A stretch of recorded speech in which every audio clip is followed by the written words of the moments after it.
চলো ফাইনালি আমি পুরীর ডে 2 ব্লগটা নিয়ে এলাম, তোমাদের সাথে শেয়ার করছি। দেখো আমরা ডে 2-তে এই এত সুন্দর একটা কার বুক করেছিলাম ওইখানে আশেপাশে ঘোরানোর জন্য। কারটা দেখতে সুন্দর ছিল, বেশি জায়গা অতটা বেশি ঘোরায়নি, নর্মালি ঘুরিয়েছে। বাই দ্য ওয়ে আমার নাম স্নেহা, আর তোমরা দেখছো স্নেহা শেড ব্লগস।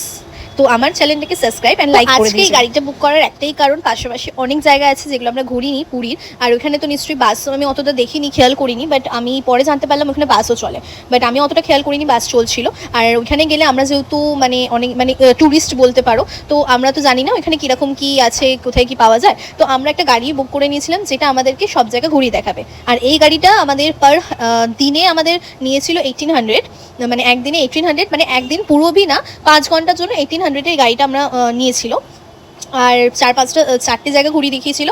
তো ওই একটা মন্দিরে যেখানে নিয়ে গেছিলো তার বাইরেই এই টুপিগুলো পাওয়া যাচ্ছিলো, খুব সুন্দর সুন্দর টুপি, আমার দেখতে তো হেভি লেগেছিলো, আমি একটা নিয়েছিলাম। আর তারপর দেখো একটা এই মন্দিরটা কিন্তু সবাই যারাই পুরীতে আসো এই মন্দিরের সামনে কিন্তু সবার আমি দেখেছি ফটো তুলেছে সবাই। তো আমরাও চলে গেছি, মানে আমাদেরকে নিয়ে গেছিলো এই মন্দিরটা প্রথমে, কারণ এটাই সব থেকে ওইখানে বিখ্যাত মন্দির। মানে এখানে এটা হচ্ছে রথ মন্দির না, এটা একটা রথ ছিল। তো রথের চাকার সামনে একটা ফটো ভিডিও তুললাম। তোলার পর তোমাদেরকে একটু মন্দিরটা দেখাচ্ছি। আর মন্দিরটা কিন্তু বহুত দিন পুরনো মন্দির, মানে এখনকার তো নাই, অনেক বছর মানে আরও মানে হাজার হাজার কোটি কোটি বছর মানে আগে হয়তো মন্দিরটা। আর সেই মন্দিরটা কিন্তু এখন মনে হয় ভেঙে টেঙে যাচ্ছে, তার জন্য ওইখানেই সারাচ্ছিল দেখলাম। তো মন্দিরের জায়গাগুলো প্রত্যেকটা তোমাদেরকে আমি দেখানোর চেষ্টা করছি। এখানে খুব সুন্দর সুন্দর মূর্তি ছিল, মন্দিরটা পুরো মূর্তি দিয়েই তৈরি করা। আর এখানে দেখো কীরকম বাঁদরগুলো দেখেছো, এটা একটা অন্যরকম বাঁদর, নর্মাল বাঁদর না। তারপরে ওইখান থেকে আসার পথে এইটা দেখিয়েছিল, এটা একটা বিচ ছিল, এর মধ্যে অনেক ভিডিও বানিয়েছিলাম। তারপর একটা মন্দিরে নিয়ে গেছিলো, আরেকটা মন্দির, ওই মন্দিরটা মানে ভিডিও তোলার অত কিছু ছিল না। এখানে তরমুজ বিক্রি হচ্ছিলো, তো আমরা প্রচুর তরমুজ খেয়েছি, প্রচুর।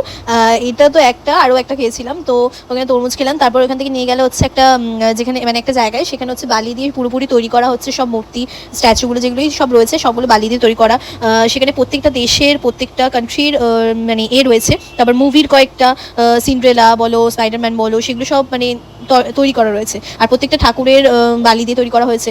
তো এগুলো সব দেখলাম, ভালোই লাগলো মোটামুটি। ওইগুলো কিন্তু আবার ভেতরে ঢোকার জন্য আমার পাসও ছিল একটা করে, মানে সব জায়গায় ঢোকার জন্য। মানে যে প্রথম মন্দিরটা দেখলেন সেখানেও কিন্তু আগে নাকি কোনো টাকা নিত না, কিন্তু এখন টাকা নিত। তো এইগুলো সব বালি দিয়ে তৈরি করা, তোমাদের বললামই এগুলো স্ট্যাচুগুলো। আর তারপরে সবকটা মূর্তি দেখে তারপর আমরা চলে গেলাম হোটেলে। তো হোটেলে যাওয়ার পর আমরা কিন্তু আজকেই আবার চান করতে যাবো, তো সেটা নেক্সট ভিডিওতে তোমাদের দেখতে পাবে। আর আমার চ্যানেলটাকে সাবস্ক্রাইব অ্যান্ড লাইক করে যাও।